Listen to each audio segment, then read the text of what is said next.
بسم الله الرحمن الرحيم. الحمد لأهله والصلاة لأهلها، أما بعد، فأعوذ بالله من الشيطان الرجيم. قال الله تعالى: لن ينال الله لحومها ولا دماؤها ولكن يناله التقوى منكم. صدق الله العظيم. محترم ناظرین، قربانی کے مسائل کا سلسلہ چل رہا ہے.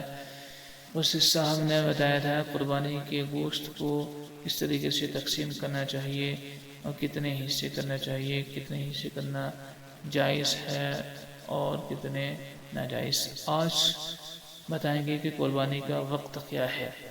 بقرہ عید کی 10ویں تاریخ سے لے کر 12ویں تاریخ کی شام تک، یعنی غروب آفتاب ہونے سے پہلے تک قربانی کا وقت ہے.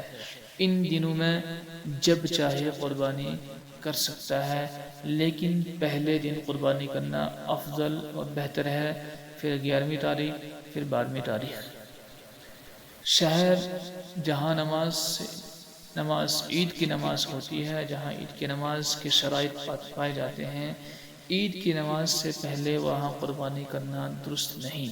اگر کسی شخص نے عید کی نماز سے پہلے جانور ذبح کر دیا تو یہ قربانی کا جانور نہیں ہوگا، یہ قربانی نہیں ہوگی، یہ گوشت کا جانور سمجھا جائے گا. اس کے ذمے السرنو دوبارہ قربانی کرنا واجب اور ضروری ہوگا.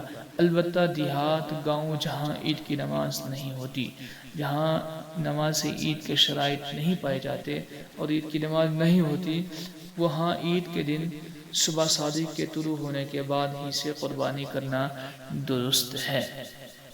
اگر کوئی شخص شہری ہے، شہر میں رہتا ہے، تو اس نے قربانی کے جانور کو دیہات میں، گاؤں میں بھیج دیا ہے، تو وہاں گاؤں دیہات میں صبح صادق کے بعد ہی سے قربانی ہو جائے تو یہ درست ہے، اگرچہ آدمی خود شہر میں رہتا ہے. ان 3 دنوں کے دوران رات کے وقت قربانی کرنا بھی جائز ہے. البتہ بہتر یہ ہے کہ دن کو کرے، رات میں قربانی کرنا بہتر نہیں ہے. البتہ جائز ہے، کر دے تو درست ہوگی، کوئی کراہت نہیں. اگر ان 3 دنوں کے اندر کوئی شخص مسافر اپنے وطن پہنچ گیا یا اس نے کہیں اقامت کی نیت کر لی اور وہ صاحب نصاب ہے تو اس کے ذمے قربانی کرنا واجب ہوگی. جس شخص کے ذمے قربانی واجب ہے، یعنی وہ صاحب نصاب ہے، اس کے لیے ان 3 دنوں میں قربانی کا جانور ذبح کرنا ہی لازم اور ضروری ہے. اگر اتنی رقم صدقہ کر دے تو قربانی ادا نہیں ہوگی، یہ شخص گنہگار ہوگا. جس شخص کے ذمے قربانی واجب تھی اور ان 3 دنوں میں اس نے قربانی نہیں کی تو اس کے بعد قربانی کرنا درست نہیں.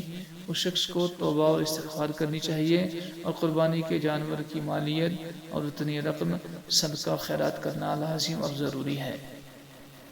ایک شخص نے قربانی کا جانور باندھ رکھا تھا، مگر کسی عذر کی بنا پر قربانی کے دنوں میں قربانی نہیں کر سکا، جانور کو ذبح نہیں کر سکا، تو اب اس کا صدقہ کر دینا واجب ہے.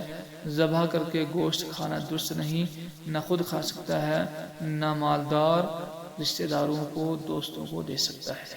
قربانی کا جانور خود اپنے ہاتھ سے ذبح کرنا مستحب ہے، لیکن جو شخص ذبح کرنا نہ جانتا ہو، ذبح نہ کر سکتا ہو یا کسی وجہ سے ذبح کرنا ہی نہ چاہتا ہو تو اسے ذبح کرنے والے کے پاس موجود رہنا بہتر ہے.